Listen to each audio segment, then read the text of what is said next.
Yeehaw! That's what I will say. To the 3DS. You remember what we're doing, right? Hey, I hope you remember what we're doing, because frequently I can't remember what we're doing. But I have this little device in front of me. It's a real portable handheld system. Unlike the handhelds of today, like your Switches and your Steam Decks, they don't even fit in your pocket. 3DS. That is a real handheld system. I can take this with me anywhere, and no one will know.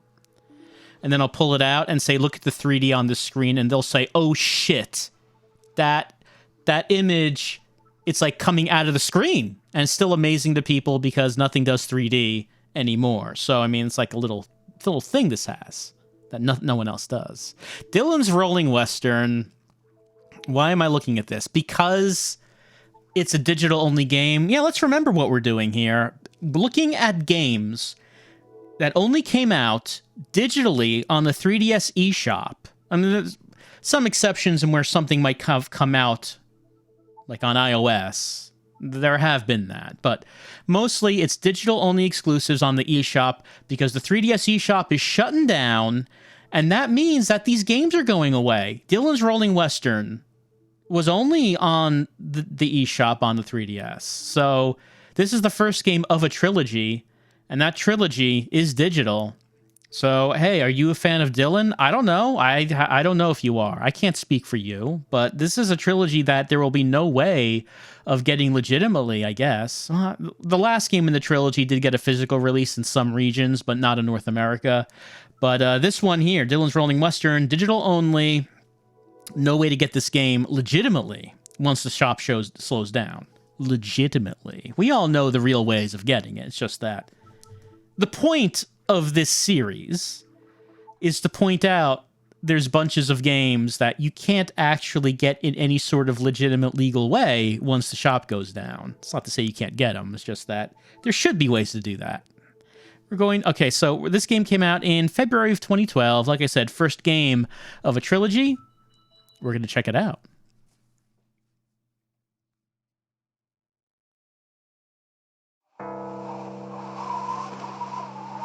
Like cowboys? What do you think about an armadillo who is also a cowboy? The bottom screen says I should touch Dillon. I heard you shouldn't touch armadillos.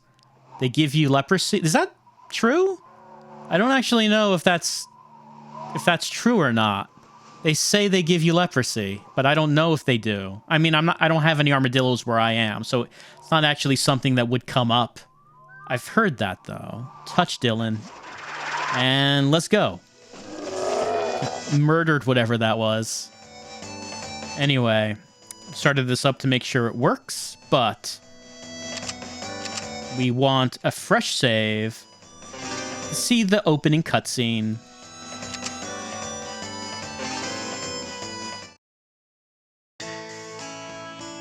Mayor Hog. Strange rock monsters are eating our scruffle hogs. Help us, Rangers. We're fine. We're going to start. Okay, Dillon. Let's start with 1,000 Ds. Ds what? Okay, we got 1,000 Ds.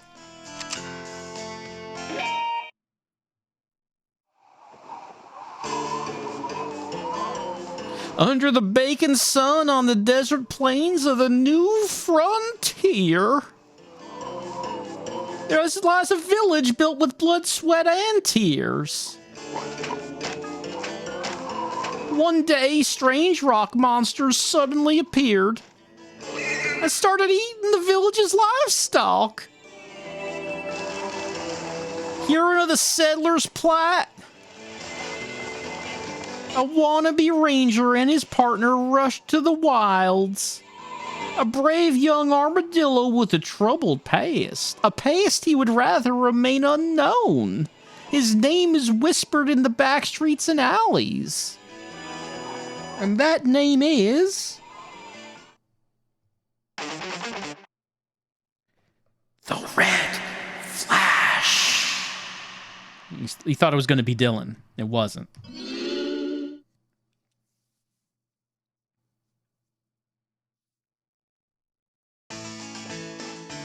Howdy, I'm Russ, and this is my partner. Well, I'll let him introduce himself.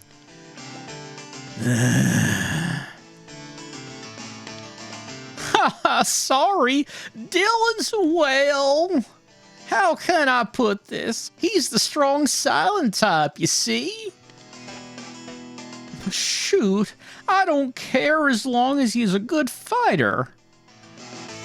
I'm just glad you came. I'm mayor of this here village. Time's a-wasting, so feast your eyes on these pictures. Oh, sorry, those are my private pictures. Our livestock are known as scruffle hogs, but we call them scrogs round here. We used to call a group of, well, I mean, that doesn't come from the scruffle hogs. There's like, some other groups we used to call that. Say you can't call them that these days. It's not like how it used to be. We call the monsters that break into our village and eat the scrogs groks. Soon they're gonna say I can't call them that neither. We ain't got nothing to take to market if all of our scrogs get eaten.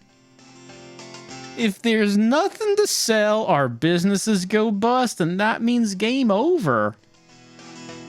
So I want you to roll out onto the plains and go rustle us up some scruffles. We need 'em to feed to our hungry scrogs. What? Scruffles? You want us to collect them? But we're rangers, not hayseeds. We need you to fight them grok varmints too, but they only come out after sunset. Until then, collect as many scruffles as you can and hand them over to me. The more scruffles you collect for us, the more scrogs we can raise. I see, so if you have extra scrogs, it won't matter if a few get eaten. Kid, that's Balderdash. You're here to protect our scrogs. Sure, trouncing them grok varmints is dandy, but the scrogs are our lifeblood. To sweeten the pot, the more scrogs you save, the more reward money you'll earn. Simmer down, old-timer. I get where you're coming from. You heard him, Dillon. Round up as many scruffles as you can before dusk. Take him to the mayor so he can build up the stock of scrogs in the village. The groks raid the village at dusk when the sky turns completely red. If all our scrogs get eaten, it'll be the end of the line for us and game over for yer. We're all counting on yer.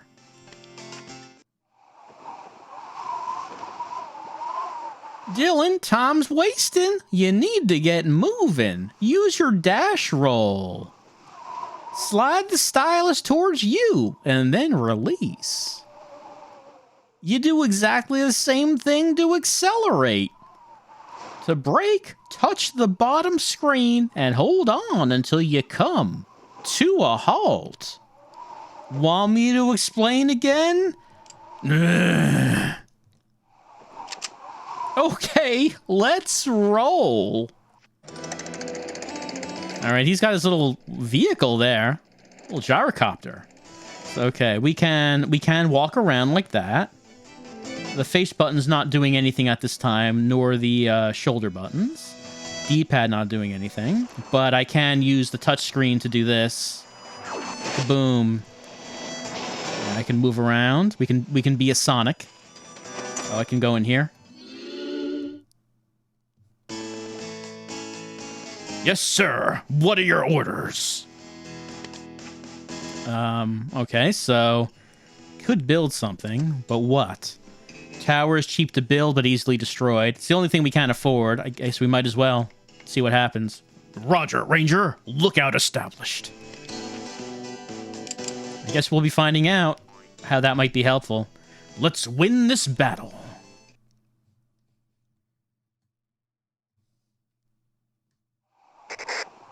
Yeah. Dillon, let me see you use your claw break. Just press the L button while strolling. It looks really cool. All right, he loves it.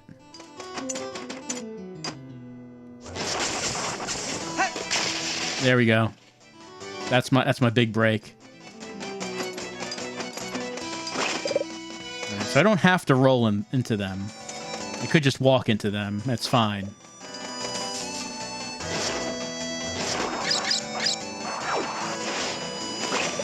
But I mean, we want to move fast. We got to go fast.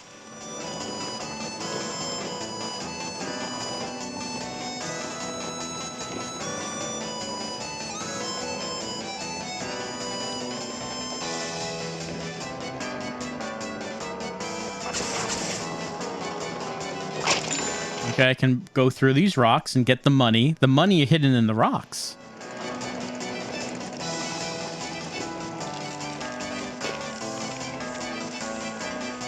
It's a mine. We're gonna go inside. Ranger's Guide.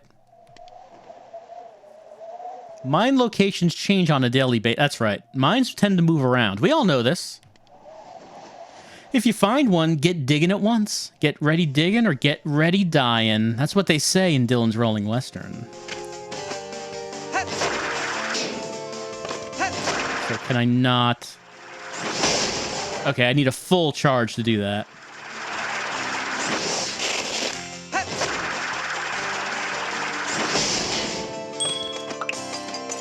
It survived. I got something from it, but... Pebble Bubble. Everyone loves mining.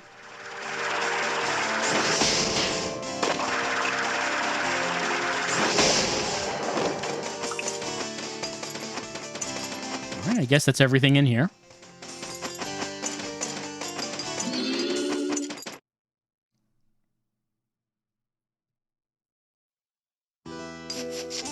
I guess at this point, finding money is going to be important to build up these towers when they attack, when the sky turns red. We will want to be prepared for that.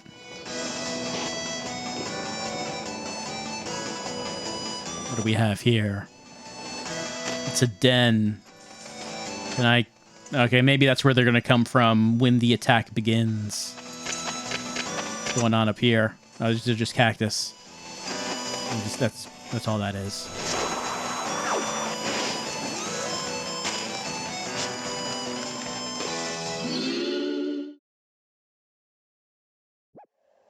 Ranger's Guide. Use multiple weak attacks when mining. The more hits I score, the more... Oh, okay. Don't use strong attacks. Just keep doing the weak one over and over.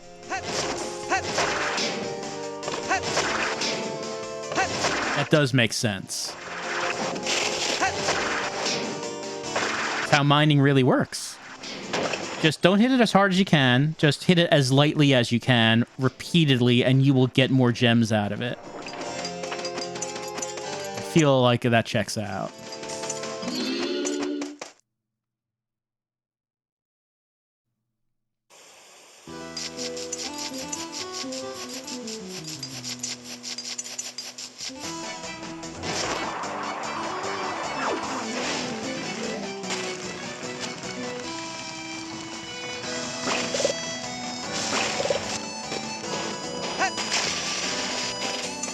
Maybe I should try buying something at a tower.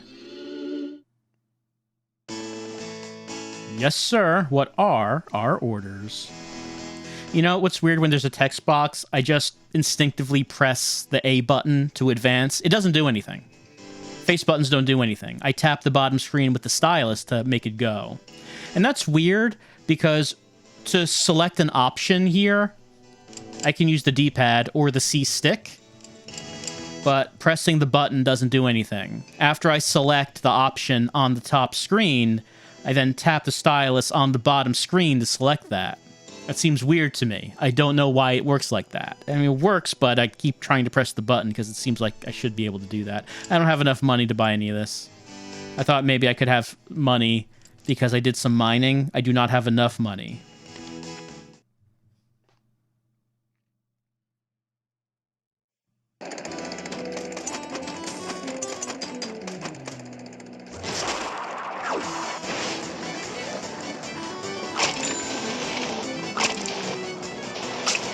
We get like some health by going into the cactus, I guess.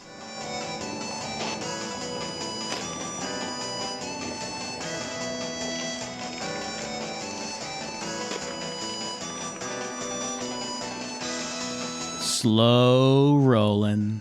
Just some relaxing rolling. You don't have to be going at breakneck speeds all the time.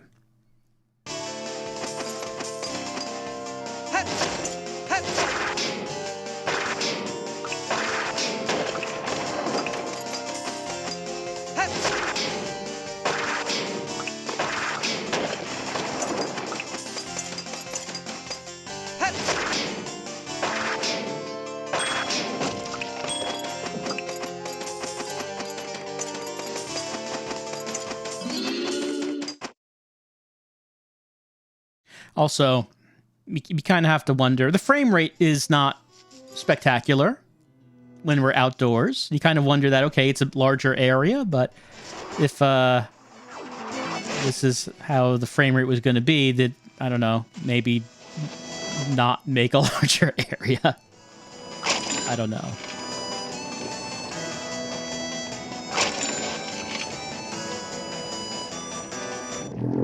Uh-oh. Hey, look at the sky.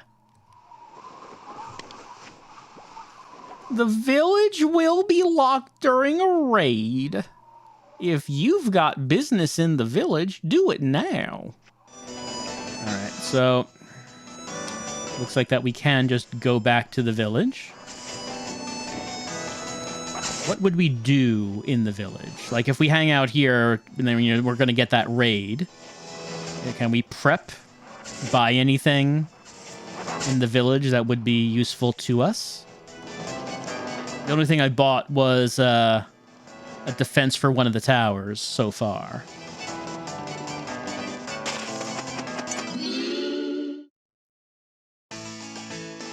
Howdy, Ranger. Let me know if you want sell any gems or crystals. All right. Oh yeah, and I did pick up some scruffles. Let's see. Village scrog count. I will give my 25 scruffles. All of my scruffles will be fed to the village's scrogs. I guess. Eat up. Hope that's good. Oh, they bred. Wow, they just had a baby right there. Thank you. We need all the scrogs we can get. Okay, what if I trade? My gems. Okay, so I was mining. This little pebble shimmers like foam. Does foam shimmer? Well, I mean, I guess if you're talking about, like, sea foam, I suppose. And it's the color of sea foam, I guess. Not like styrofoam. Treading on these with bare feet is said to be relaxing. Oh, yeah. Give it to me on my feet. That's where I like it.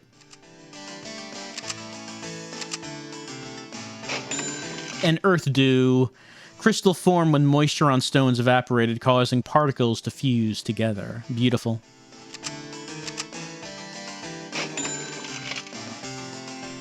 Do I have any? Yeah, okay, yeah. I do have something to sell here. Shroud. These pieces of stone contain trace quantities of the metals used to build defense gates. And a nugget, a piece of ore that can be refined relatively easily to obtain metal needed to create defense gates.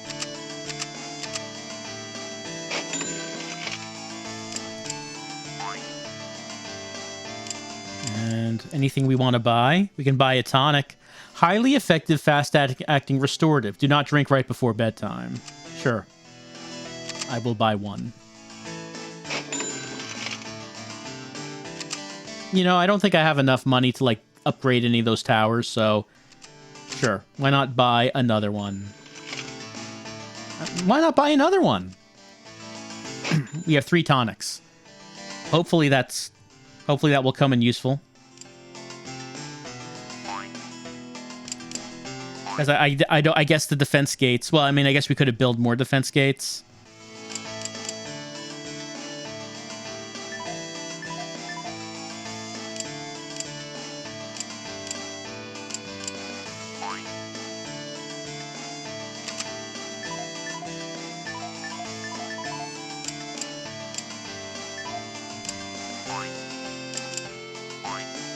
Don't forget, grog raids start after dusk when the sky done turn completely red. Okay, so we got some restoratives. Hopefully that will help us in the raid. Because that sky's turning red. It's about time to be raided.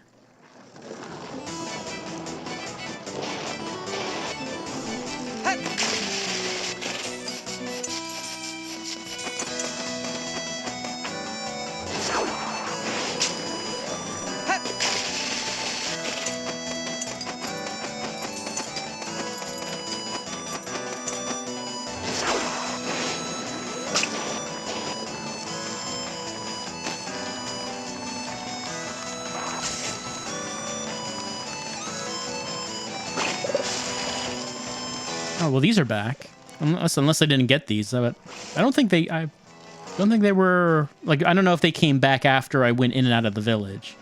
I mean, if they do, then... It seems like you would just want to go in and out of the village real quick so you could keep getting those. Uh-oh. The redness has been completed. The Groks are starting a raid! They'll eat the Scrogs if they get to the village.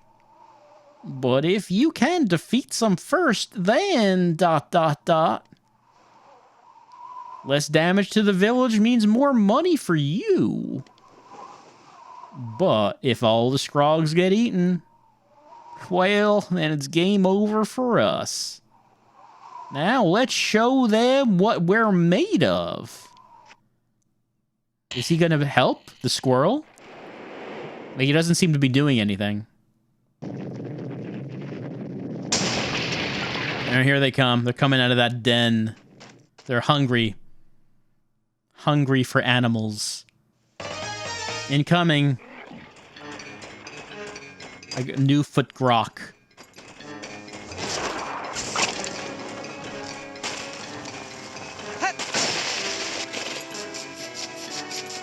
There's the den over there.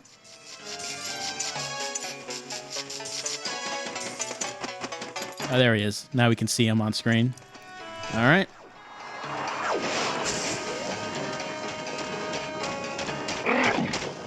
A weak rock has appeared. Uh-oh, what's this? Oh, it's like a combat set? Okay, no, it's about to say, this is like an RPG? I guess not. No, it's... Okay, does this work? This... Like, yeah, wait, oh, no, not that. Not that. Face them. Oh.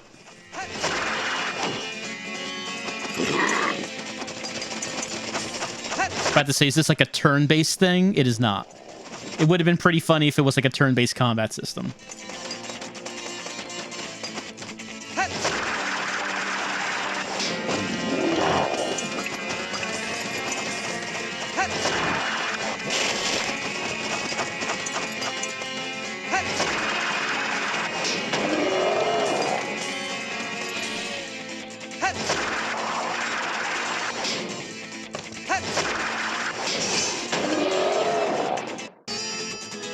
Victory. They're defeated. Alright, and I believe something else appeared. Hold on. I think there's some... The map seems to indicate that there's something close to the village.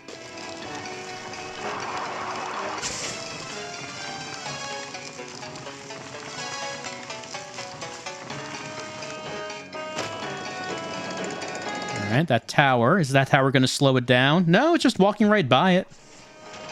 Just walk right by that tower.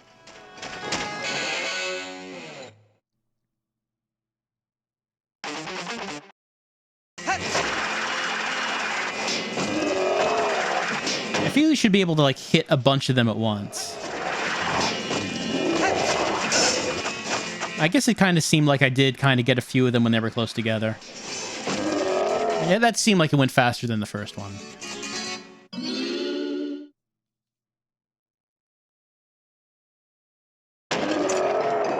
Considering... Okay, there's one up here.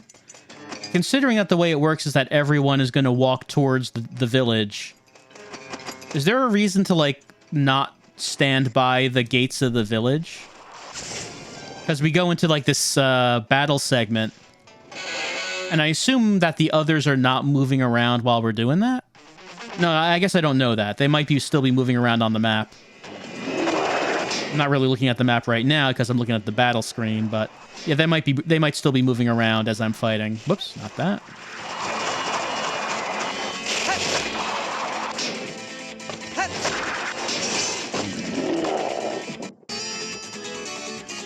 Yeah, there's another one that's real close to that, to the village now. Must have been moving while I was fighting.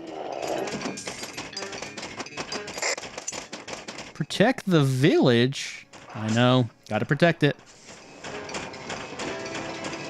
Head it off before it gets there. Just in time.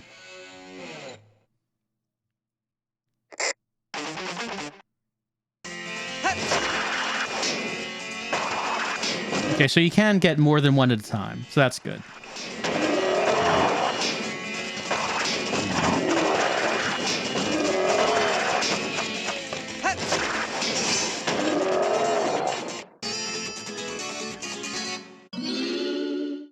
And there's one that's right on the village now.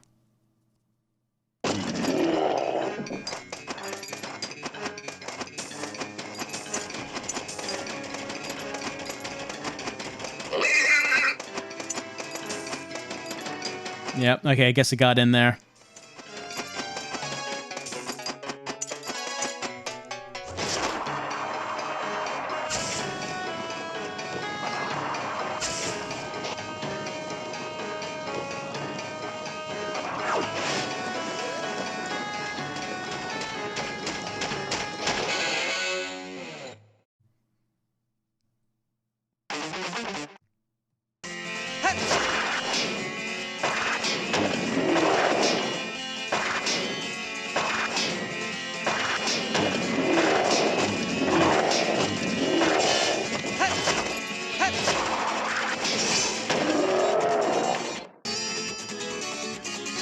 We're getting there.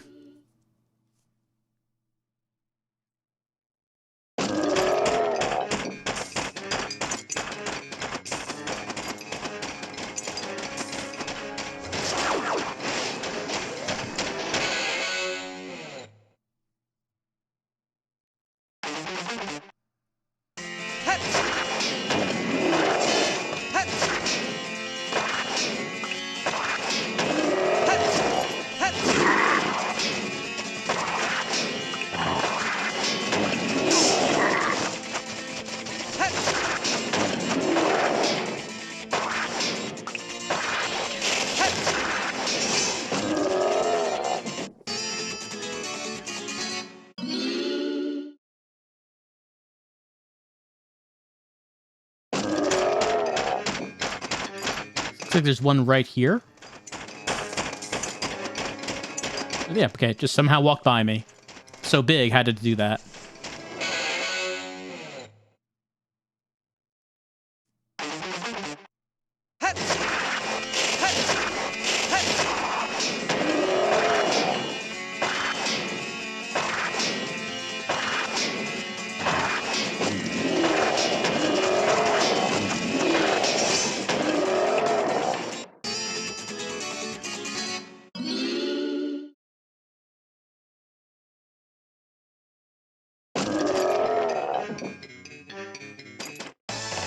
Defended. Village saved. Well, one got in. We save. Okay, yep, there's the stats.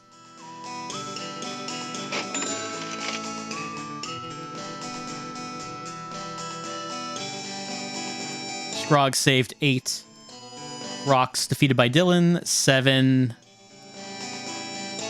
And 1 did get past.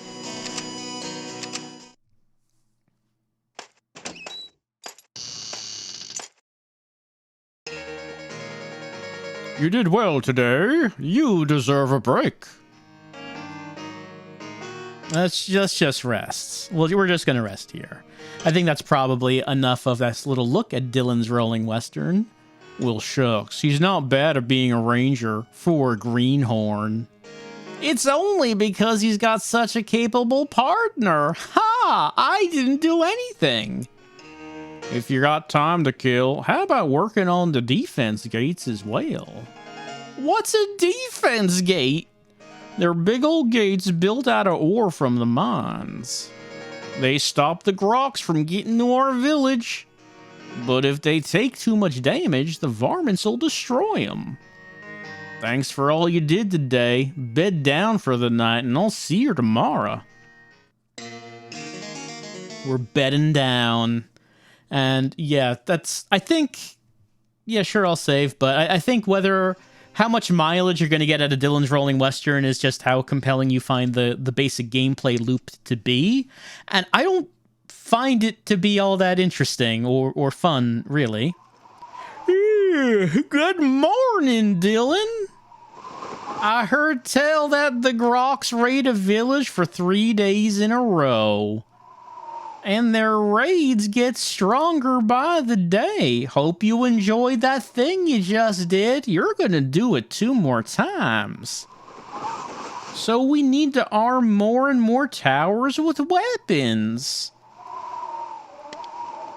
Not all towers can be equipped with weapons. Alright, so yeah, we're doing that again. But I think that we won't be doing that again. So yeah, this got a trilogy. Don't know how the other 2 games are. I'm going to say I'm not all that taken with the first game. Yeah, I don't know. I just didn't find it to be fun to play. Like, when I was in the battle segments and I was, like, repeatedly rolling at the rock guys, there was a certain satisfaction to the timing on that. But overall, what I'm doing in the game and the way it controls and the tone of the game is just not doing really anything for me. So, you know, it's here. But hey, it's a 3DS eShop exclusive. It's something that you would not be able to get anywhere else. And I'm sure that it must have had some fans because it got 3 games. Must have been some people who played this game. I just feel like it's not really doing a whole lot for me. But that is our look at Dillon's Rollin' Western. Next up, Crimson Shroud, a pretty different kind of game. Lot of storytelling in this. A lot more storytelling than gameplay, it seems. This is by Level 5. We have played a few Level 5 games so far on the 3DS. They put a bunch of stuff out on this. This came out December of 2012. It's an RPG based on tabletop games. You might have been able to tell that from the dice in the logo.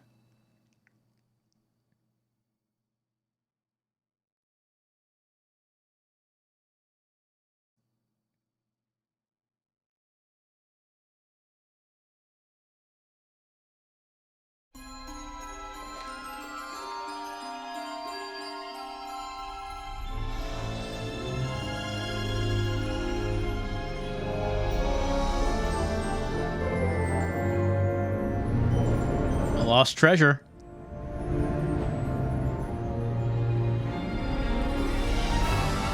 Those dice just killed those words. A fool's fable told in tales. A gift wrought by magic in a world where magic never was.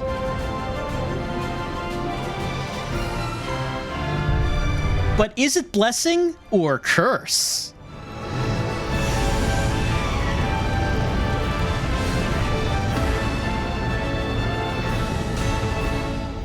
I appreciate them putting the trailer for the game in the game. And they did render that in 3D. Like, that was a 3D little video that I was watching. Again, you can't see the 3D, but I could see it. Anyway, I'm going to touch this touchscreen, start a new game.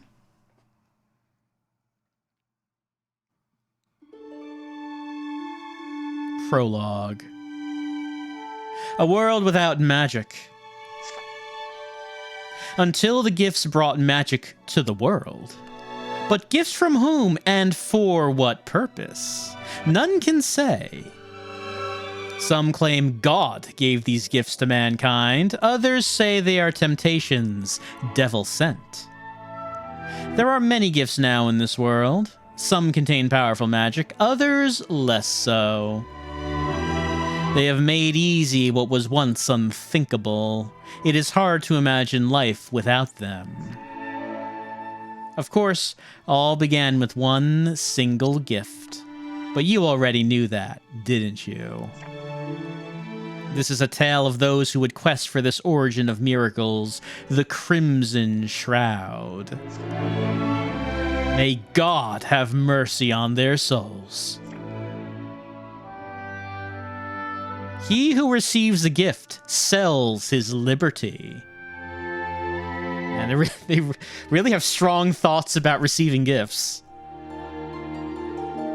And I have to really think about it if someone like gives me like a Christmas gift or a birthday gift. It's like, man, I don't know. I like my liberty. You're trying to enslave me with obligation by giving me this gift, and you're saying I owe you now? Maybe I might owe you something now or owe you a favor later. I don't want that. I don't want any of this.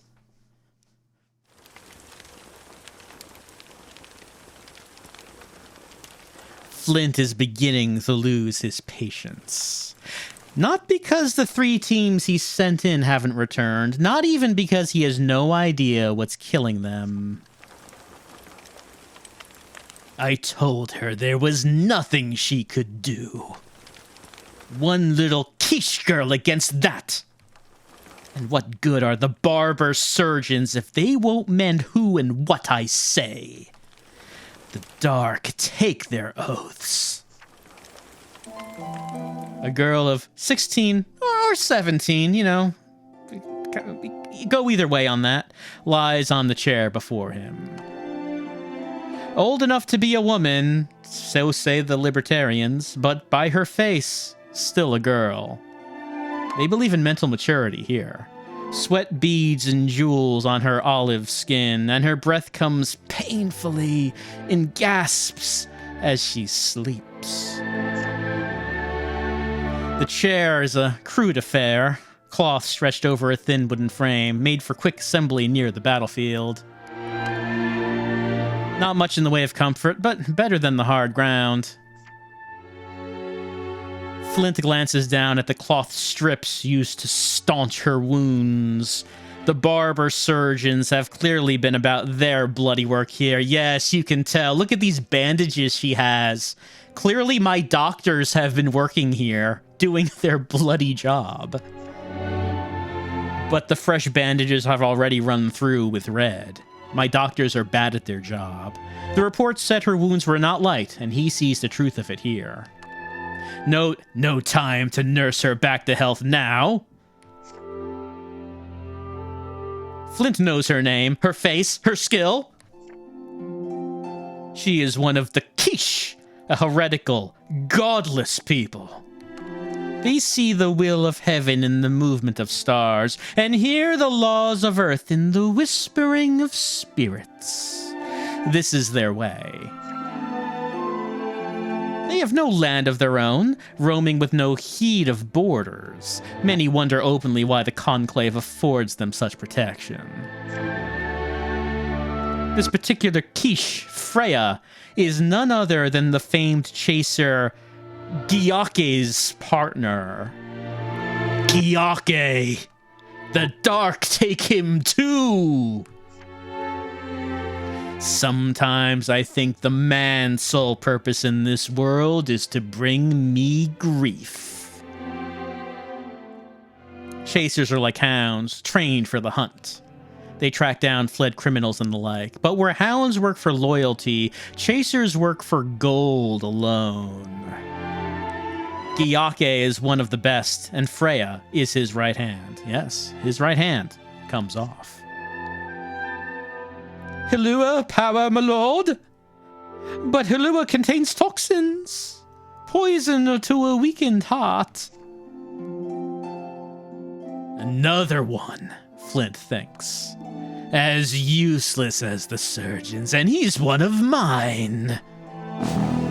Okay, we have a choice. Let's see. I can demand again that Freya be waked, or we can just take matters into Flint's own hands and just shake her. Hey, Hey, get up. As we shake her. We'll do that. Flint grabs Freya by the nape of her neck like a she-cat grabs a kitten and speaks. Wake, Freya. Wake up before I rip the life out of you with these hands. Yes, I would. Wake up or I'll kill you, Freya. I want you to be awake so badly I will murder you with my hands. Please, my lord, this is madness. Such violence will not wake her any more than a trumpet wakes the stone. The man hastens to stop him, but Flint's other arm snakes out, taking him by the throat.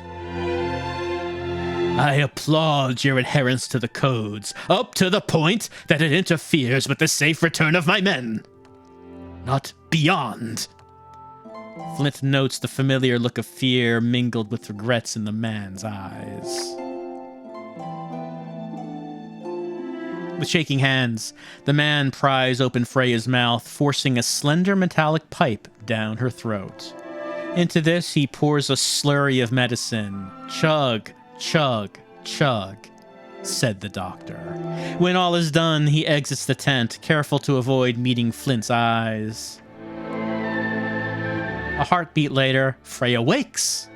In her dazed state, it takes her a few moments to realize that the knight in hulking black armor before her is Sir Flint Ronsenbach. His eyes burn a hole in her soul. Flint is, to not mince words, the enemy. One of the knights of the peace, he serves the Senate in name and himself in all else. The full extent of his shadowy dealings are known only to him. It is a fact of the profession that chasers sometimes accept work that is not entirely lawful, a fact which often puts Flint and his order at odds with the chasers. And now our enemy is my savior, Freya realizes. As she collects her wits, she notices for the first time the pain lancing through her body. Her life may have been spared, but she's broken a few ribs, and each breath is a chore. She wonders if the cloud that seems to lay thick on her mind is connected to the dull throbbing in the back of her head. What are you doing here, Flint? You know why I'm here. Now, the truth. Where's Gyoke?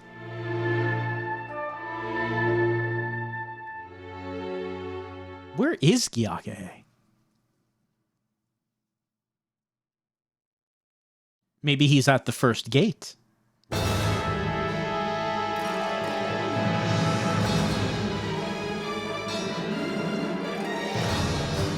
How did things go so wrong? You curse at the sky as you curse your own lack of caution. So the narration now calls this person you. Wasn't doing that before.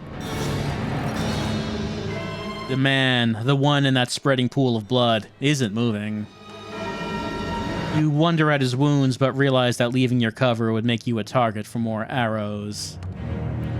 And there are always more arrows. You feel eyes on you, and you see Freya behind a tree, not 10 places away, staring at you as if to say, "This was ill-planned." Ill-planned indeed. None had been willing to lead you into Sinner's Gulch except one brave man, the one out there leaking life. He told you of the danger himself. "The Gulch is goblin ground," he said. Goblins might stand only half as tall as a man, but they're quick, cunning, and savage as jackals. A goblin will shiv you and take your coin every time. So the only question is which he'll try first. If there's one thing goblins can't stand, it's interlopers. And they have the teeth, tongues, and severed ears to prove it.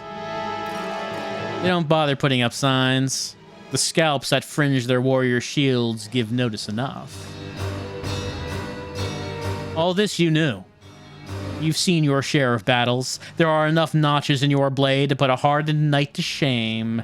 Sure, you've had your share of close scrapes, but that's what being a chaser is all about, right? The chase. That's why they call them chasers. You're no hedge knight with more bravery in his cups than in his sheath. I don't know what that means. Bravery in the cup, I don't know. Like, I guess you're drinking in the pub. Bragging about your exploits, I guess that's what that means. You're made of stronger stuff. A warrior. This one's on your swollen head.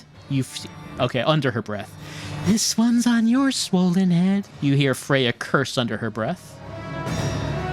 Better swollen than severed, you grunt. A mistake. A goblin turns towards the sound of your voice. Oh no, we spoke while the goblin was in earshot. Why would we do this? His bone axe is biting the air as he charges. Cursing your lack of caution once again, you prepare to meet the attack as you see another goblin further away. The blighter that put feathers in your guide's guts stand and let the blighter that put feathers in your guide's gut stand and let loose another arrow at you. We could spin and parry, or lean just enough to dodge the shot. Well, we want to do, like, the cool thing. We spin and parry! During your adventures, you will have frequent opportunities to roll dice in order to overcome challenges. You will be given a certain number of dice for each roll. Your results determine whether an action succeeds or ends in failure. Touch the stylus to the touchscreen to grab the dice. Slide the shake and lift the stylus to roll. Alternatively, you can press and hold the A button to grab... No, of course we want to use the stylus. We want the tactile feeling of rolling the dice, don't we? Yes, we do. Gameplay is happening. I'm going to tap the stylus on the screen. Going to roll that dice around. Yep, give me the big numbers. Big numbers, no whammies. 5 and 4. 9. Success.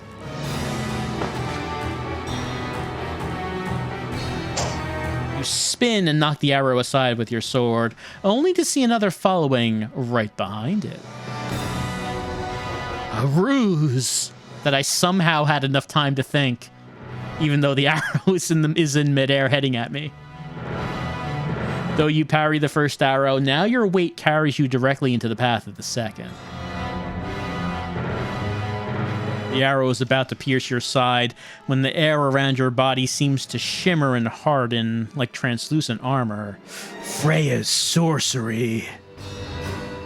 The air acts like a cushion, slowing the arrow until it stops, just touching your side where it falls upon the ground. Yet there is no rest for the wicked. The first goblin rushes in, swinging his bone axe straight for your head. Dull sound reverberates through the air as you block the blow, but the goblin is pressing down harder now, trying to force the axe blade past your guard.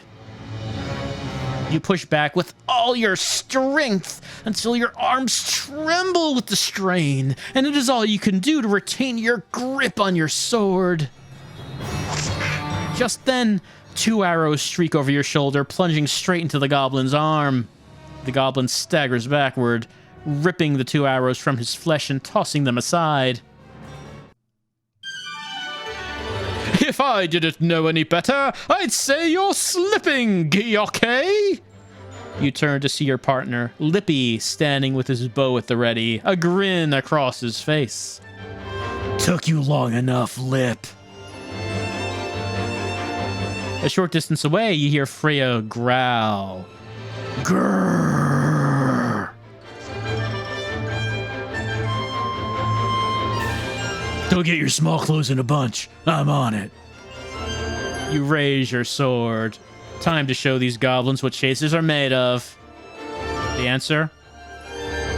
Organs? Let's not show them that. Encounter. Okay, so dice rolling was just like a QTE kind of thing. Like, this is an actual battle right now. Battle begins. Fighting Goblin and a Goblin Hunter. It's Goblin Hunter's turn. Lippy takes damage. Goblin's turn. Gyake takes damage. Okay, it's our turn. Let's learn how to fight. During our turn, we may do one of the following: attack, magic, or item. In addition, we may use one of our skills. Select end turn from the menu when I'm finished. If I end my turn without taking any actions, my next turn will come more quickly. Okay, it's Lippy's turn. Let's see. Is it giving me any suggestions on what I should do? I can attack. I also have skills that requires MP. Lippy has 12 MP. I do have enough for focus, which is granting enhanced accuracy to the caster. Let's use that. We now have enhanced accuracy. And I guess I can use a skill and an attack in the same turn, because now I can still pick attack with my enhanced accuracy. And it turns out I can attack my my party members? All right, maybe there's a reason to do that, but it's not right now. Let's attack that goblin. Goblin takes damage. Build up an MP in order to use magic and skills. Gyake and Lippy must use items to recover MP, or allow MP to naturally accumulate by attacking. Freya, however, has special skills that enable her to recover MP more quickly. Go to Freya's skills and use Meditate to recover her MP. Once she has enough MP, try casting a Protect spell on Freya. This spell reduces the amount of damage she takes from enemy attacks. As Freya is particularly vulnerable to attacks, strengthening her defenses will make combat a far more pleasant experience for everyone. That's an interesting way of putting it. It's a very pleasant experience. Also, can't imagine why Freya might have low defense. Seems like that's a fixable problem, Freya. Like, I don't know, maybe the weather's nice today. Here's magic, but I do not have enough MP. So I go to Meditate, which doesn't have any cost. Roll the dice. Let's see how... Okay, let's see how well I can meditate in the heat of battle here.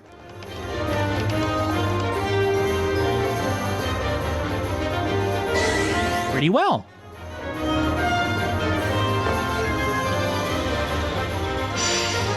$55 MP. So it's suggested going to magic and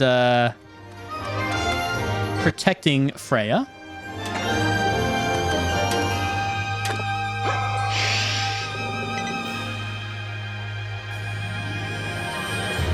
Go to Gyake's skills. Once he has enough MP, try using his Inspire skill. This will enhance his attacks for a period of time, meaning more damage dealt to his enemies.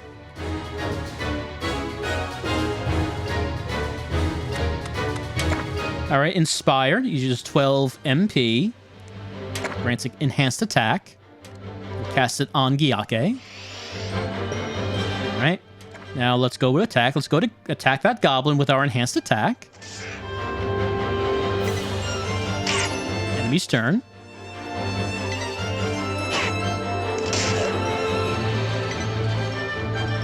Alright, back to Freya. Freya's 47 MP. Does she have like a... Okay, Solid Strike deals damage to a single target. There's Rouse. Okay, remove Paralyze and Sleep. Arms Lore grants weapon damage plus 10%, so I guess we could cast that on one of the dudes if we wanted to. That's Heal, Reveal. Well, we'll just go with Solid Strike. Let's see how that goes. How much damage is it going to do? 45. Goblin is defeated. And she still has another turn. Yeah, why not? Why don't we meditate, get some MP back?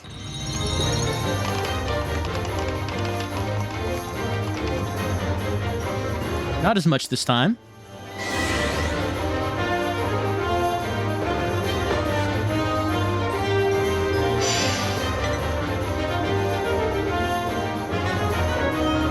Okay, wants me to go to Lippy's skills.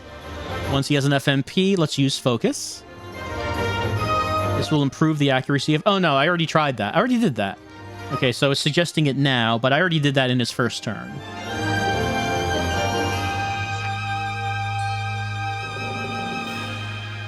He has his enhanced accuracy. Why don't we just attack then? Attack that goblin hunter.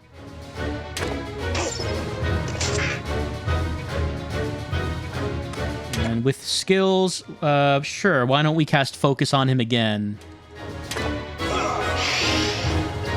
Just keep that enhanced accuracy going. I assume it's temporary. I guess I don't know that. And his enhanced attack is still going. What's Crimson Rage? Ranged. We don't have enough for Crimson Rage, so we're just going to attack.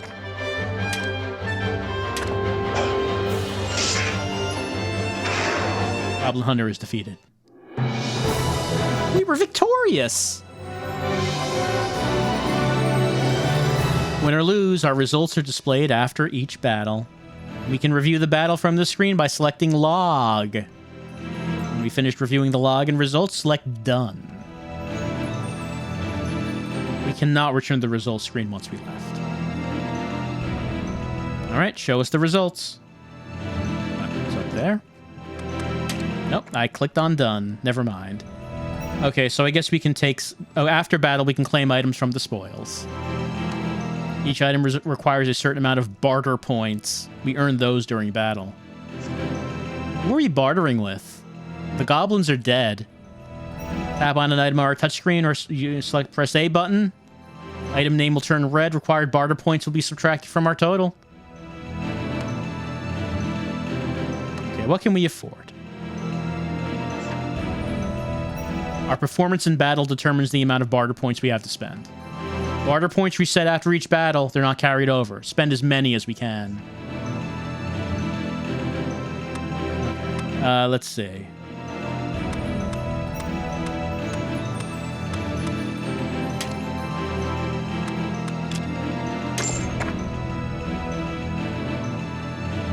Took the bone axe. We can sometimes learn skills. When I finish bartering for items, a list of available skills will appear. Each character has a unique list of skills. Okay, so what skill would I like to learn for Gyake?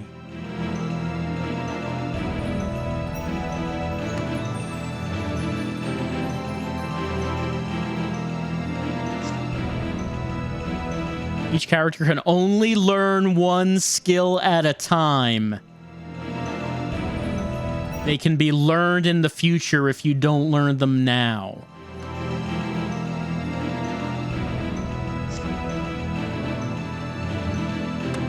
Let's see. We can go Focus, Enhanced Accuracy, Heroism, Weapon Damage plus 10, Enhanced Defense. Let's go with Heroism for him. For Lippy, Enhanced Avoidance, Enhanced Attack, Weapon Damage. Let's go with Weapon Damage. Enhanced Resistance, Sacred Chant, MP Regeneration, Befuddled. Let's go with Impaired Magic. Go with Befuddled. All right, battle completed.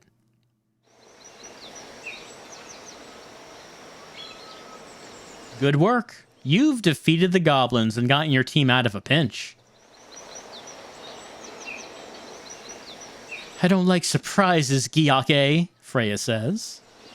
What do you like, she-dog, you think, wisely holding your tongue. Well, I mean, I wasn't holding my tongue, I guess, but I guess Gyake didn't say that out loud. Not his fault, Lippy says, coming to your rescue. It's not like any of us could have foreseen an ambush at the gate. He lies. If keen-eyed Lippy had been in the lead, your guide would never have ended up as a human pincushion. No matter which way we look at it, this is your fault. From the very moment you decided you had to go to Cinder's Gulch, the dice were cast. Guide or no, you were heading for trouble. You coming? No, it was Freya saying that. You coming? You look up, realizing that Freya and Lippy are already several paces ahead. A bit late for regrets, no? Or were you planning holding a little one-man ceremony for our guide? Lippy raises an eyebrow at Freya. Tear as many holes in your fearless leader as you like, but can we walk while we talk? Not much time till nightfall, and who knows what's ahead? Pick up the pace, Gyake! Lippy's right. Danger lies ahead in the sun-gilt palace of the Rahab, and you've come too far to die here. You proceed with caution. And with guilt. Loaded with guilt. Because we're bad at our job. We're a bad leader. Let's try moving around the map. How does that work? Move the marker to the area you'd like to go and press the A button, or double tap it with the stylus. Areas we already visited will be highlighted in blue. Moving to an area that can trigger events and battles. So you might want to save before going anywhere.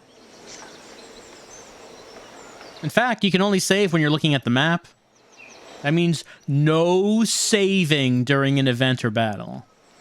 Be warned that while you're moving across the map, you will slowly lose MP accumulated during battle. That's going to happen. All right. Menu. Data. Sure, let's save a game.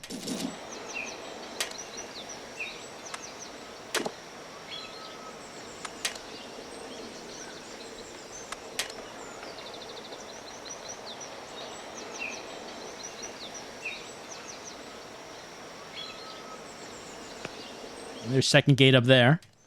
I mean, where else are we going to go? Oh, we're in Melora's garden.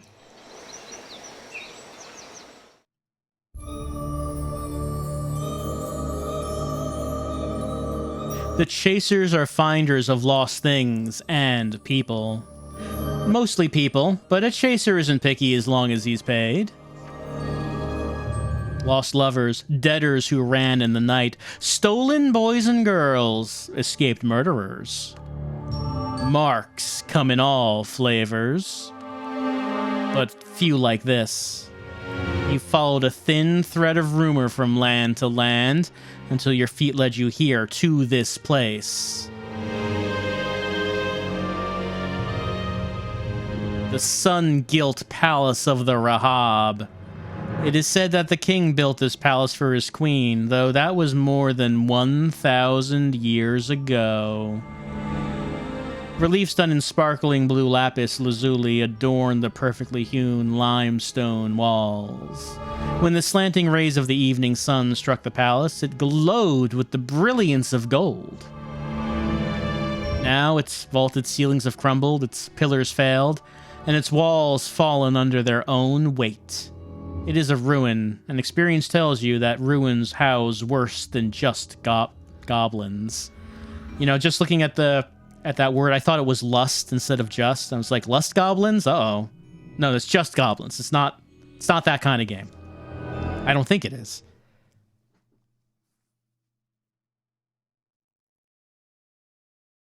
Well, we're entering Melora's garden. And I think this tryout for Crimson Shroud, I think that's a pretty good bite, a pretty good mouthful of what you can expect. It's a very heavy text-based RPG. Mostly like being told a story. You got your turn-based battles, as we saw. I guess the story, the framework is that this is taking place in the past. Something bad happens because in the present day, Freya is severely injured and captive by the enemy. What happened to Gyake and Lippy? We don't know. But the only way to know would be to continue on with Crimson Shroud, a digital-only game on the 3DS. So, once again, a game that will be vanishing. I was kind of into this one. The text is extremely overwrought, and I like that. If you're gonna do this game, yeah, write the text like that. Like, write it really, really, lay it on real thick. And I thought that the rolling of the dice was a neat little thing, using the stylus to do it. Visuals, I thought the visuals were pretty nice, like the miniatures. Everything is a miniature, a literal miniature. I don't know. I thought that this was I was getting into this one. But we've been spending a little bit on that. So we completed that first, I guess, area in Crimson Shroud. So we should probably move on to the next game. BoxBoxBoy. Well, previously we did take a look at BoxBoy. And I had played a bit of that. This is the sequel, and I've never tried this before. BoxBoy, of course, did have multiple games. 3 games on the 3DS. Press any button to start.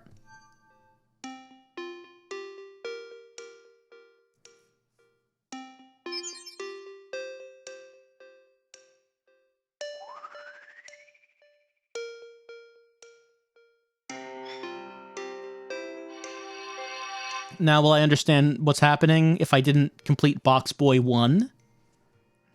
We'll try to understand it. Gameplay looks very similar. I can move, I can jump with B. Use Y to make my box come out. Just like the first game. Yep. Jump over that. Like we do. Send out multiple boxes.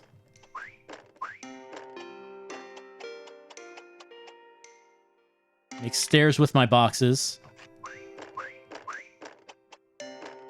Create biomass and use it as a bridge. It's weird when you think about it, but not weird to BoxBoy. This is just BoxBoy's nature. It's how he is.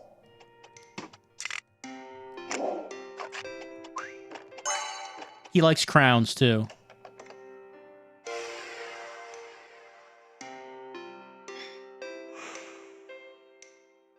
Well, everyone likes crowns. Everyone likes to wear a crown every once in a while. Makes you feel, you know, special.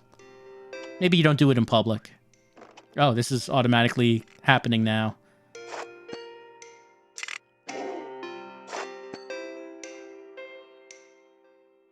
Uh-oh.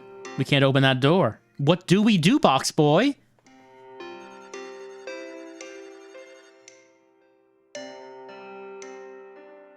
BoxBoy. Oh no, BoxBoy merged with that thing. And now, what's this? Multiple boxes at once? What is this abomination? Oh, that's right. His name is QB. His name isn't BoxBoy, actually. I forgot that. He does have a real name. Box limits 2 sets of 3. BoxBoy's abilities have expanded.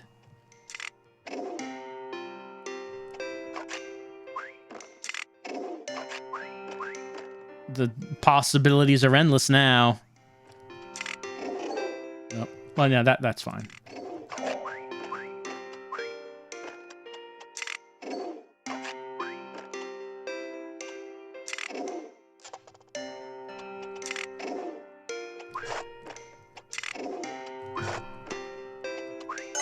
Well, it's not quite right. Nope, you can get a hint if you need it.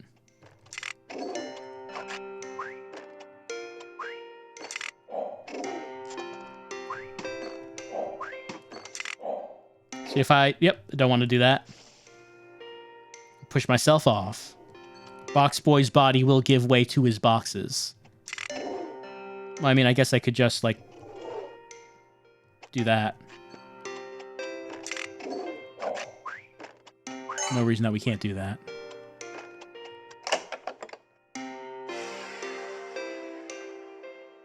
But what happened to BoxBoy's friends? In the first game, he was collecting a posse. Don't see him here.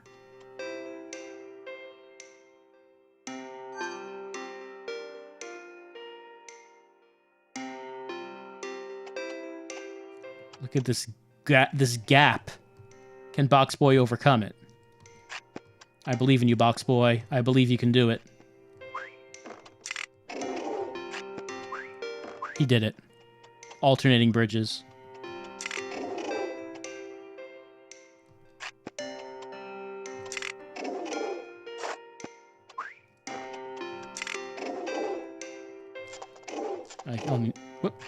Well, it's not good because that's going to vanish now.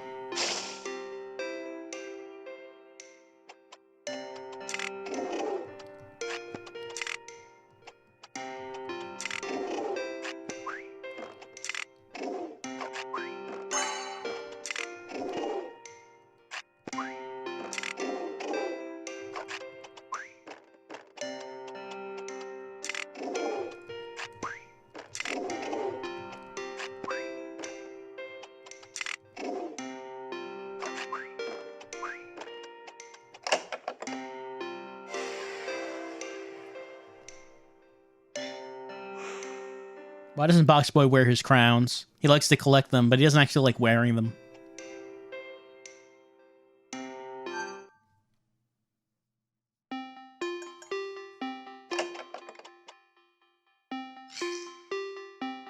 BoxBoy completed a world, but doesn't mean anything without his friends. The symbiote that merged with BoxBoy erupts from his body and creates a portal. Oh, there they are. That's the portal to another dimension.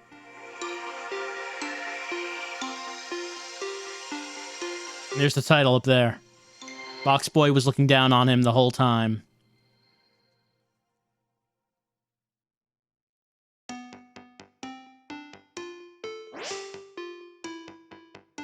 What does it mean? The shop is open. Capitalism is what it means. It still exists even in this world. These are any of the costumes I acquired when playing BoxBoy in that shop. Why is there like a hole in the sky? What is that? Well, there are doors back here, but they're not open except for this shop. What is back here? Death, probably.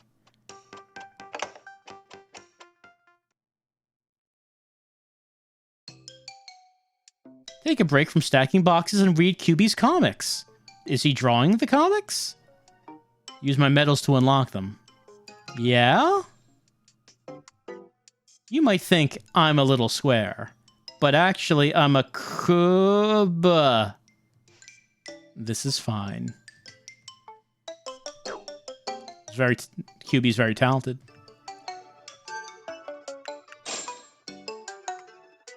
Perfect bonus. Clang, clang. Thump, thump. Ooh, yay. Yes, he gets bruised and beaten every time he wins a level. You never think about it from that perspective. Ship. Pop. Whoosh. I do like some surrealistic humor, and QB I think gets it pretty well. It's better than most of what you see in the newspaper. I don't have any more medals, but I think that's a good way to spend these medals. I think QB could make it big as a webcomic creator.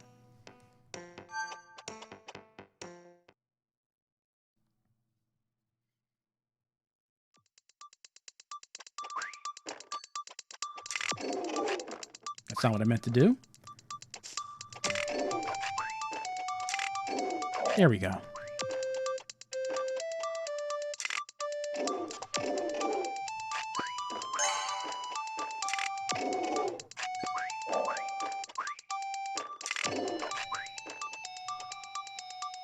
Giving me a suggestion on what to do with this one.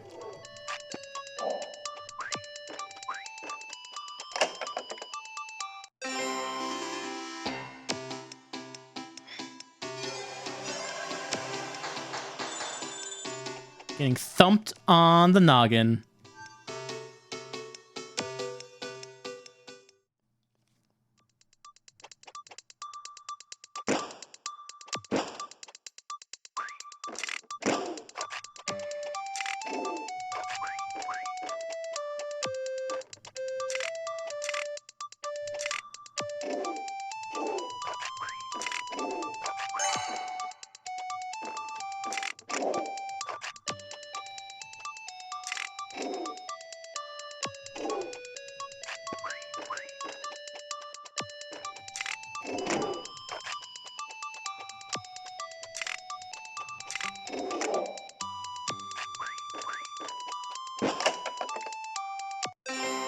Where did these puzzle rooms even come from? Was it QB's destiny to arrive here, to be the chosen one who had the particular physique, the particular body that was needed to pass through these puzzle rooms? These are mysteries that we are not meant to know the answers to.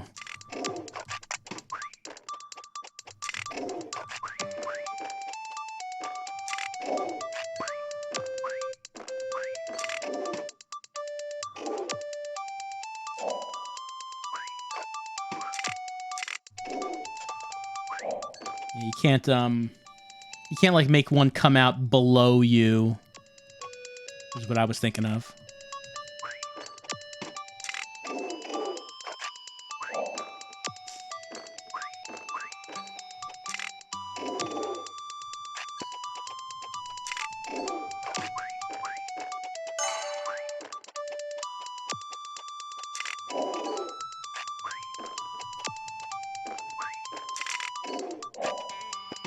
Nope, not quite.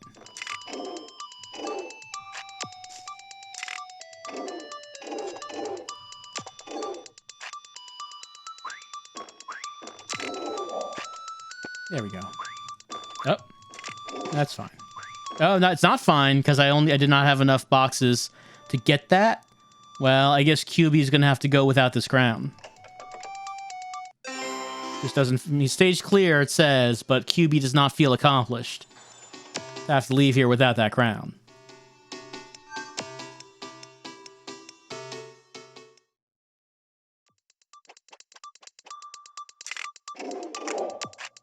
No, that does not work. But that does.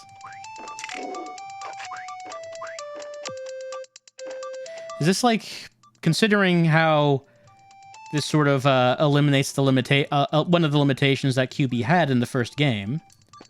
Does this like basically mean that QB has a superpower? Like to him, being able to spawn boxes, that was just part of his nature, just part of how his body works. But now, being able to spawn any... that's not going to work, is it? I would want to do that. Then, yeah, like that. And now being able to do that even more, 2 separate independent boxes. It's like having additional limbs.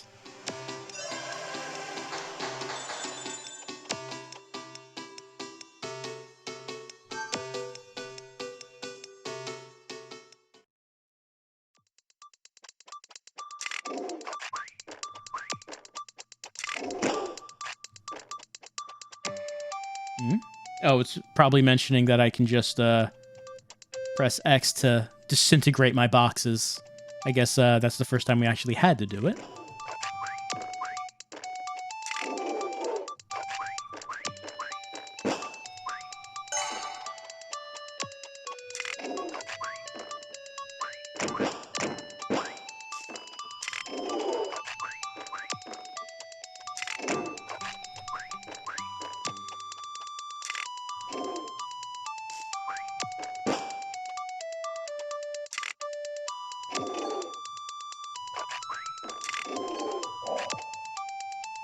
Oh, yeah, there is no floor there. There was no floor.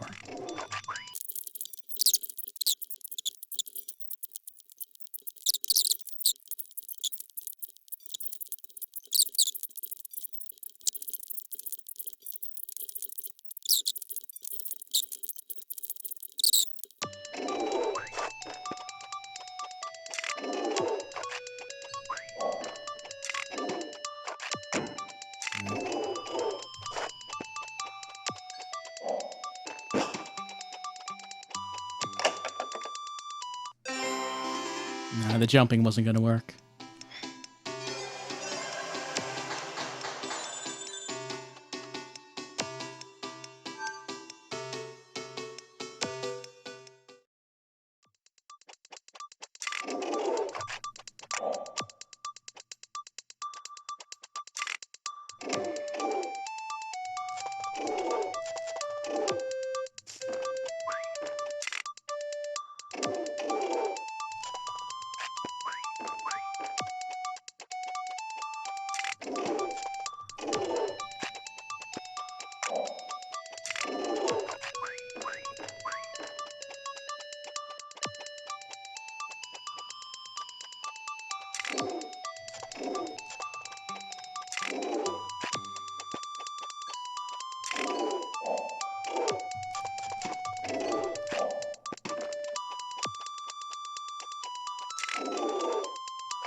Did we get enough medals to buy any more comics? Is the real question. Since now we know there are comics involved.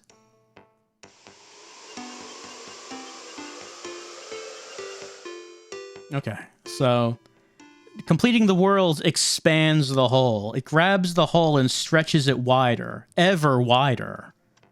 How large can that hole get stretched open to is the question that QB will have to solve. And he's hungering to solve it. Oops. That's the button to leave, not to progress.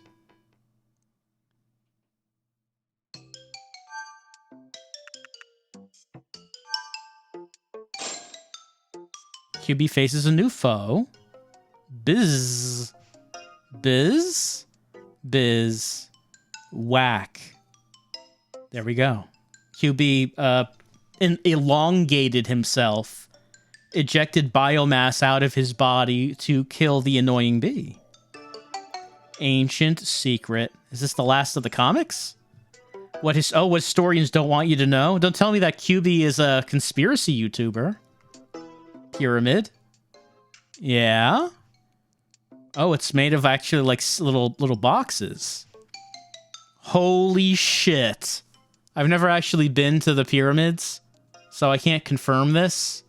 But that is something that the governments, the Illuminati don't want you to know what the pyramids are actually made of. They're made of BoxBoy, and that is probably a good note to leave BoxBoy off with. What kind of costume does you want BoxBoy to have? You want to be a masked crusader? He's like wearing a domino mask.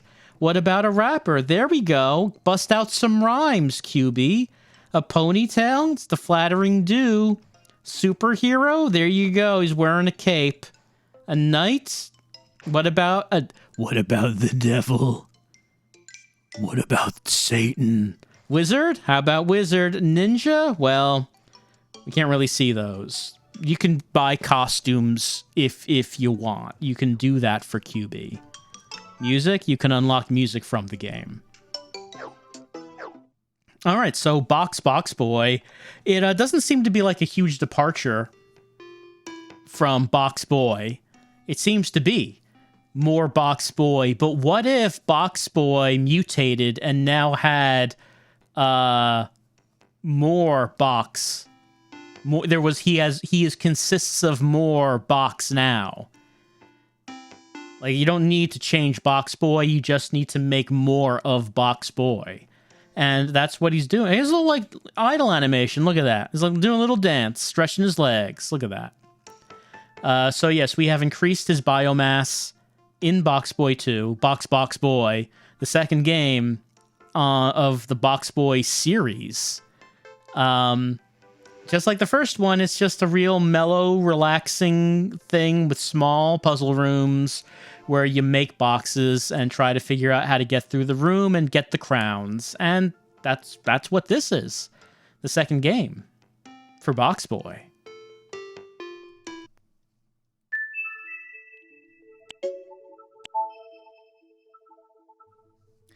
And we will, for the last game of tonight's session of the 3DS, we are once again going back to DSiWare with Mighty Milky Way by Way Forward. So last time we took a look at, Mighty Flip Champs?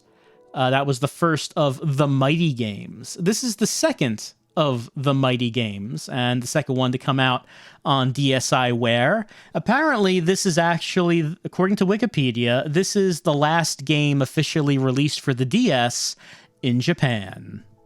So some finality for the DS with the Mighty Milky Way. The third game for the Mighty series, Mighty Switch Force, was not on DSiWare. Came out on 3DS, Wii U, and PC. So more people would have had the ability to play the third game in the series. But this is the second and the final DS game. Not the final, probably not the final DSiWare game we'll look at, but the last game that came out for the DS. It's got suggestive themes.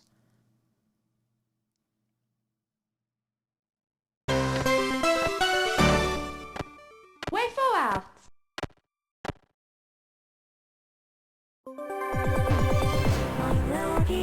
Yep, Mighty Milky Way. She's gonna walk around small planets.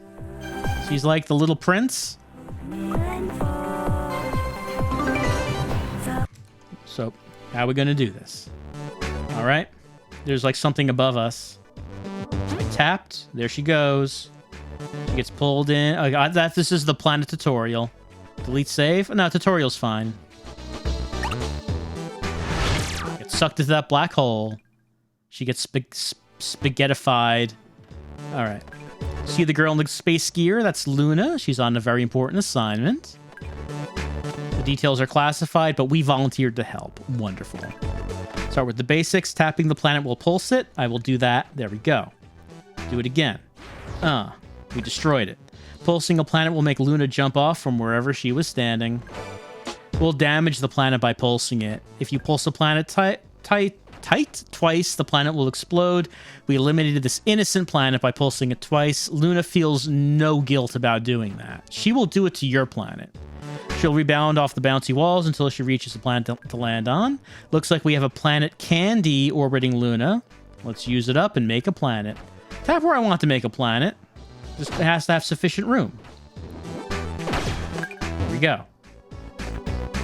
I can make a planet if I have planet Candy. That's where planets come from. Let's try adjusting our gameplay. Depending on my stylus hand, which is left, controls for Luna. So I'm using the D-pad, sorry, not the D-pad, the face buttons for zoom in, zoom out, slow and fast. Zoom in, there she is. Zoom out. Slow, slow it down. She can stop entirely. Or fast, speed up, there we go, that's her fastest speed. Those are the controls. All right, here we go. We're in a dangerous area. Don't let Luna touch that boundary. Planets come in various sizes. The larger the planet, the stronger the gravitational force. We're on a small planet. Let's make a big planet. How long I hold down the stylus will make a different size planet.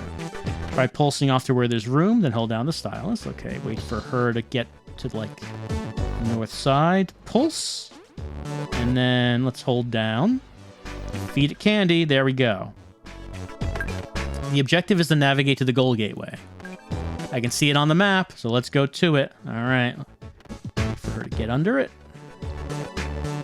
Oh, no, she got sucked off without me doing anything. Wait a second. This time, Luna's joined by a vicious space monster. It looks mad, too. By controlling the speed of Luna, we can avoid enemy contact without pulsing off the planet. Click slow. There we go. So we're moving at the same speed now. Well, it's a little faster, but it's fine. All right, let's pulse off this planet.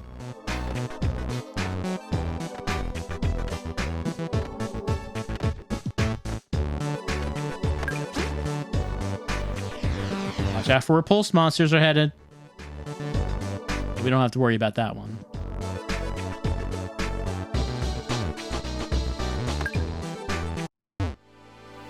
We're back at the planetarium. Luna's on the home planet. From here, I can select where I would like to go. Use what I learned, navigate the planetarium to select a galaxy. All right. Yes or very yes? Very yes? You can view the views again by visiting the options here in the planetarium.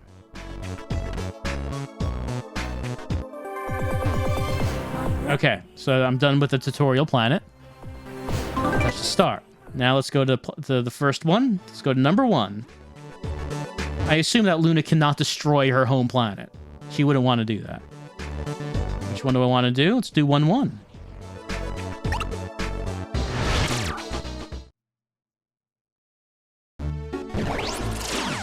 Here we go. How delightful. Let's shoot ourselves off. Hole in one.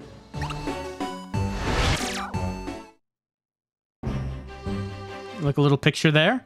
I don't know who that is. In Mighty, what was it? Mighty Flip Champs, there was a fish man we were trying to get to, but that's not a fish man. That's, I don't know, that's like a Yoshi. That's like an alien Yoshi. But we didn't see that. There's a little more, this map is a little bit more complex.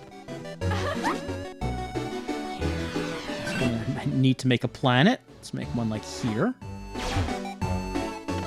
La mort est ta préférée plutôt que la lutte acharnée qu'est la vie.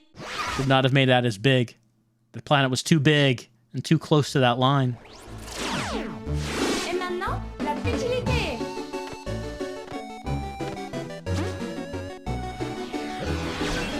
Heading towards that line there. That's no good.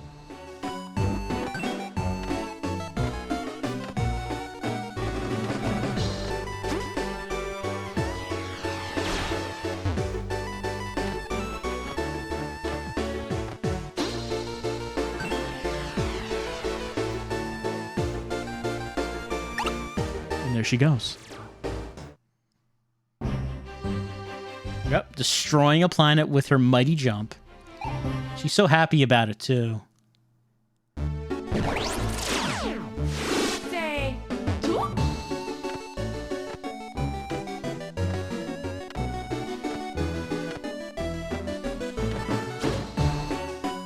Oh, it's too much gravity.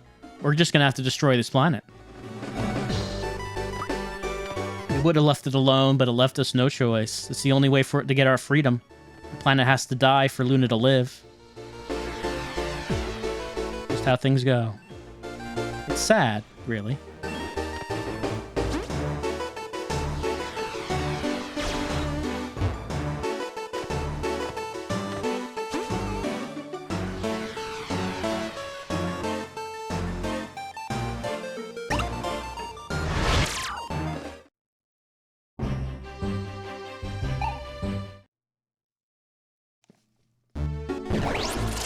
Alright, we got some monsters showing up now.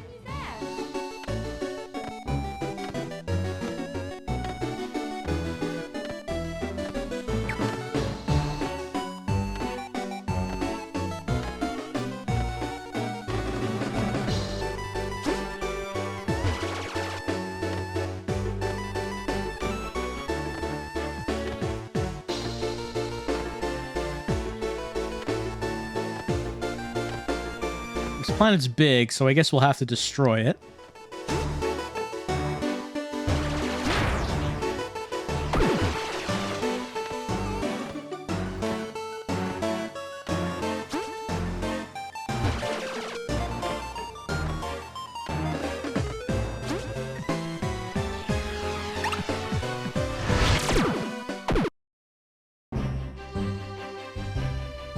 All right. Space Yoshi comes home from work. I don't know how she's kissing him with the helmet on. I mean, it's high technology. Maybe the mouth can just go right through when she chooses to. You know, don't want to dwell too much on the technology here.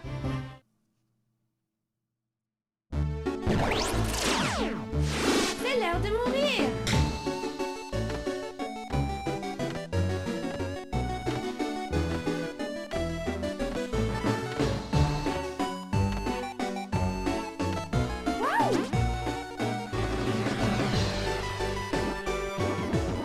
I did not have any candy on me. De toute beauté. I have to get that candy. Mon moteur tourne sur la misère.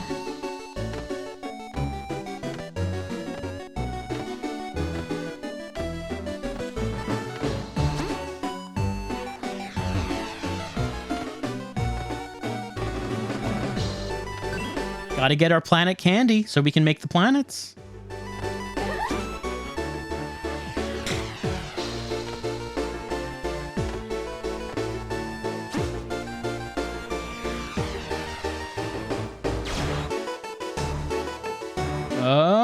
Mort est-elle de toute beauté?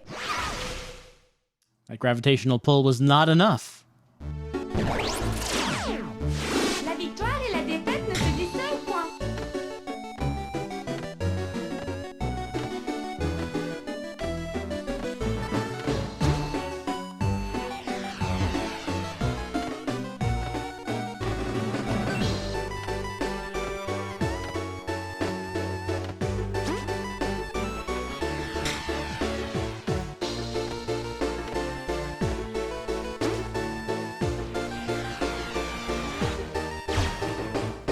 That's too big.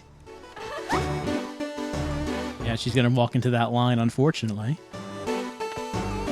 And I don't have any other candy. Au moins, je ressens quelque chose actuellement.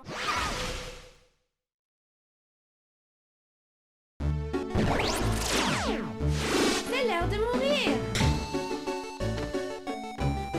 I mean, she's making the decision to only run in one direction. I guess that's...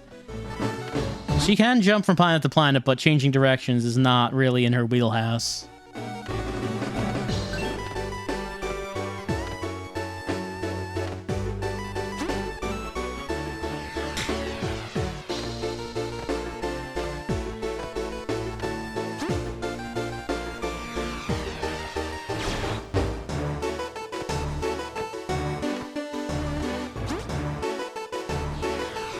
So the exit is to the right, but I don't have any other candy, so I will have to go to the left to get that candy.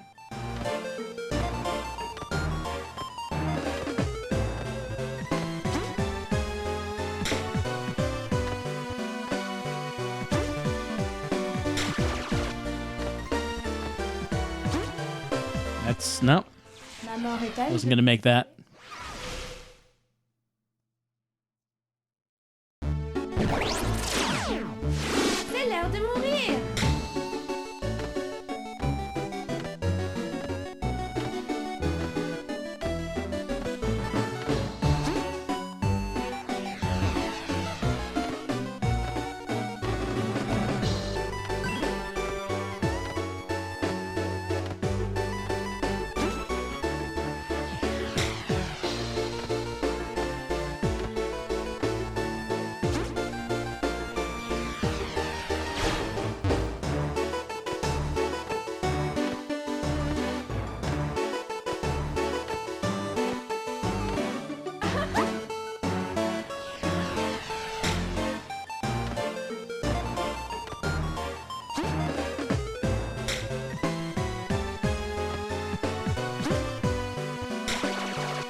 All right, we got the candy.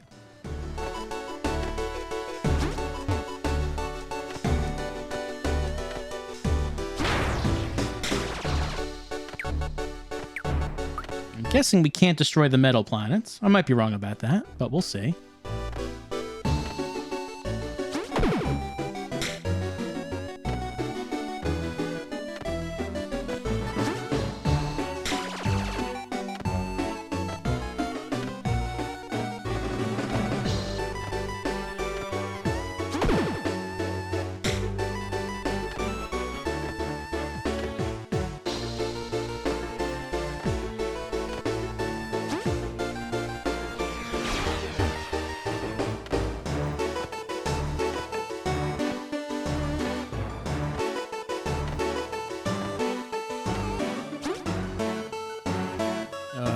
There we go.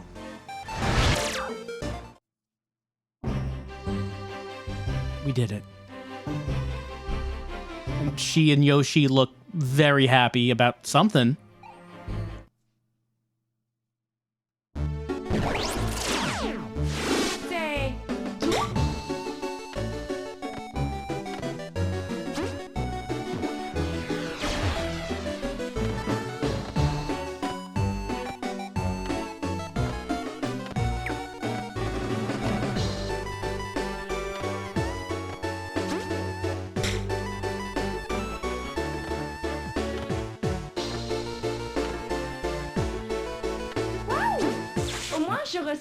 Cut it too close?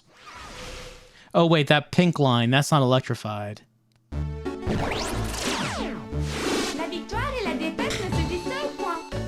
I didn't have to try to cut it that close.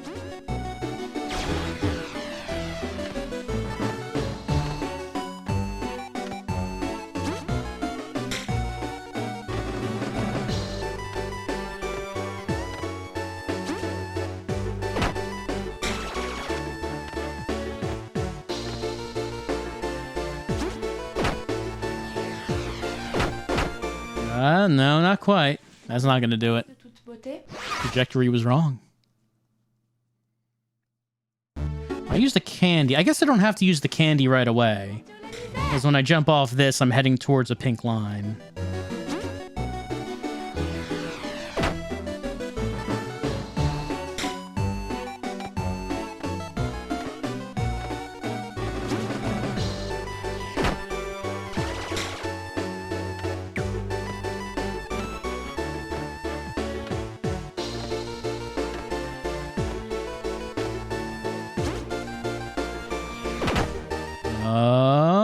There we go.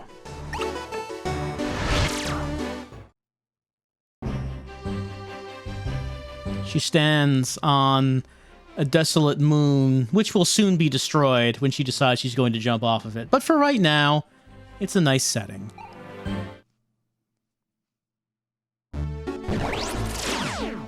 C'est tout? There's some candy in the upper left.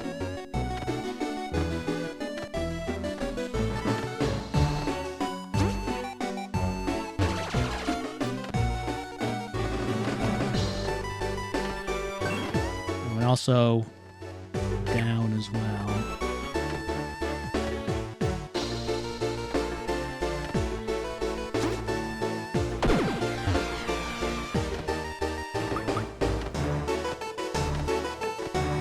I guess I could. That is a. I guess it can bounce off that line below me.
Maybe I shouldn't. Maybe I would have gotten past that if I didn't do that. Not sure. Seemed like I was heading towards it. Mon moteur tourne sur la misère.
No, not quite. Je sens quelque chose actuellement.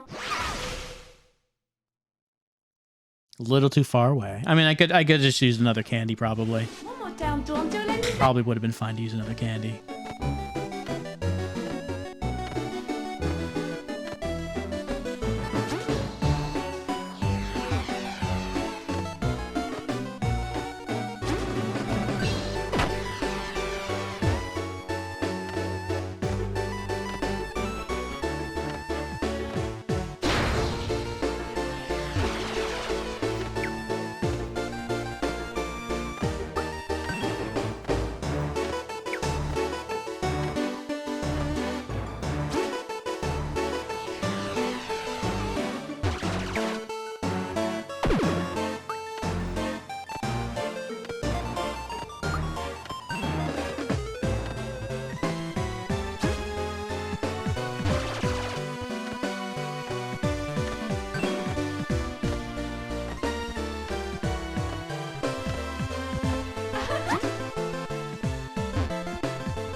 Why did I make it that close? L'univers a une bouche de... Didn't have to be that close to it.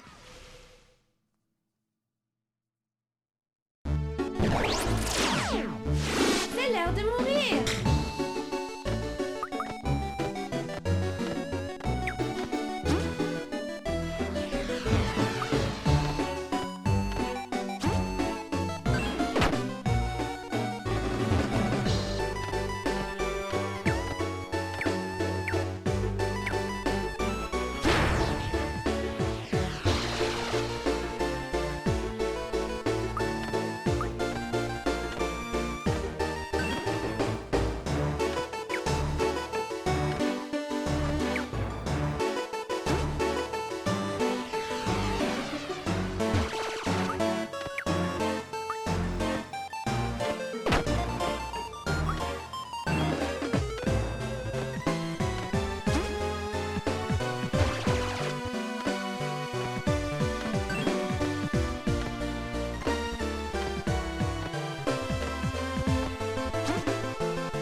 There we go. And she's on the phone with who? We don't know. But despite her advanced space technology, she has that phone has a dial on it. I mean, you know, an advanced civilization might seem out of touch, out of date in other ways.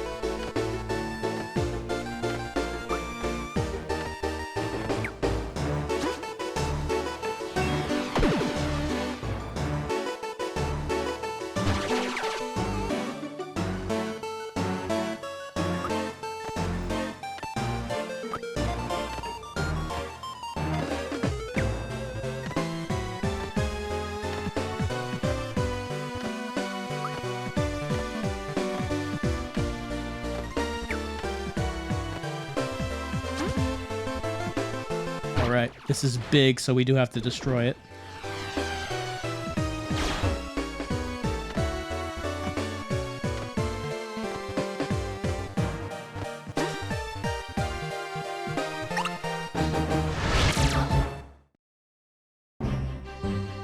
Listening to some music. I do like how the Space Yoshi just looks horrified at all times. Just like every time we see him. He looks horrified by whatever's going on.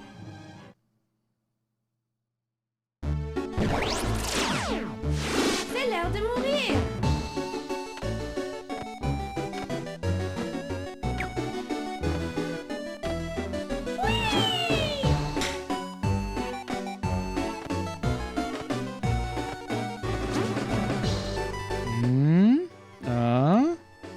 No. La mort est ta préférée plutôt que la lutte acharnée qu'est la vie. Well, maybe that's enough for Mighty Milky Way. This is, I think I like this one more than the first one, Mighty Flip Champs. This, it's pretty fun. It's like it's relaxing. I think it has a nice aesthetic in how it looks and how it sounds. Maybe not quite as relaxing as BoxBoy. But it does present the same philosophical questions as BoxBoy, or as BoxBoy has to question how he makes more of himself, more life. Luna has the question about bringing death to these planets just for the sake of her own mobility. And if that's the case, saying maybe it's a metaphor for us, as we figure that any sort of death and destruction is worthwhile if it means that we get to be able to move around as we want to. Like, there are things we could do to maybe avoid so much death, but it would mean we can't do all the things we want to do, and that's not acceptable. It's not acceptable. I guess Luna feels the same way. It just seems a bit more obvious when she does it, because her jumping off a planet does result in its destruction. So it's a bit more of a one-to-one kind of thing, instead of being able to see it as perhaps a bit more, indirect, as we do. But that is Mighty Milky Way. So 4 games that we took a look at this time around. Dillon's Rolling Western. Dillon rolling around, not at the speed of sound, considerably slower than the speed of sound, being a cowboy and fighting rocks. Crimson Shroud, which is our sword and sorcery, story-based, heavily story-based RPG. BoxBoxBoy, more of QB, just wandering around and pondering life. And Mighty Milky Way, joyously dancing around planets and destroying them, and maybe pondering life at the same time. Those are the 4 games we looked at this time. Speaking of death, I mean, that's the whole reason we're doing this, is because the 3DS eShop is dying. You could probably just draw Luna jumping off of the 3DS and the 3DS exploding, because that's what we're counting down to. As the 3D, just like we all think about death all the time, the 3DS now has to face its own mortality, and that is what a lot of these videos just end up talking about that. It doesn't. It kind of seems like a thing. Seems like a thing. Don't mean to go there, but it always seems like we go there. So, that's been for the 3DS for right now. We're continuing on. There's more games. There's more 3DS digital-only games to look at. We're not done yet. There's a few more. We will continue on with the adventures of the 3DS in its dying throes. I'll see you for that.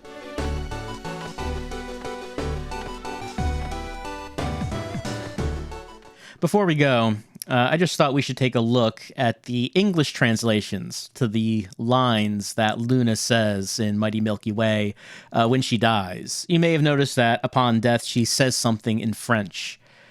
She has a few different lines, and her dialogue, or her monologue, certainly does have a tone to it that maybe adds a little bit of flavor to Luna. Let's see what she says upon dying. She says things like, "It's time to die. And now, futility. My engine runs on misery." Is this all? Luna having an existential crisis, wondering if this can really be all there is to life, and if you die, is that it? Was that all there was to existence? Is there nothing else? How disappointing. Victory is indistinguishable from defeat. Sounds like Luna has been given some thought to the mysteries of life and has been coming to maybe some nihilistic conclusions. Is my death beautiful? Maybe that's all we can hope for. Maybe just having a beautiful spectacle of a death for other people to witness, because it's not like we're going to know. At least now I feel something. It's really deep thoughts from Luna. Maybe you have to commit unspeakable acts, like your own destruction, to just feel anything at all. And the universe has one less mouth to feed. It's a very practical way of looking at one's own death, Luna. You can think of it as just purely in terms of function. The universe is better off without me. Finally, sweet release. Maybe Luna just found her mission to destroy these planets just so painful. Maybe she's glad it's over. And death is preferable to the agony of life. It sounds like Luna has come to some decisions about existence. And she says it all just very cheerfully, very happily. No regret at all in her voice, while some beautiful, uplifting music is playing. So I do not speak French myself, so was not catching her monologuing as she was dying throughout Mighty Milky Way. But now you know what she's been saying. Luna has some views that I think make her a very relatable character. I just wanted to go through those to add that little taste to Mighty Milky Way.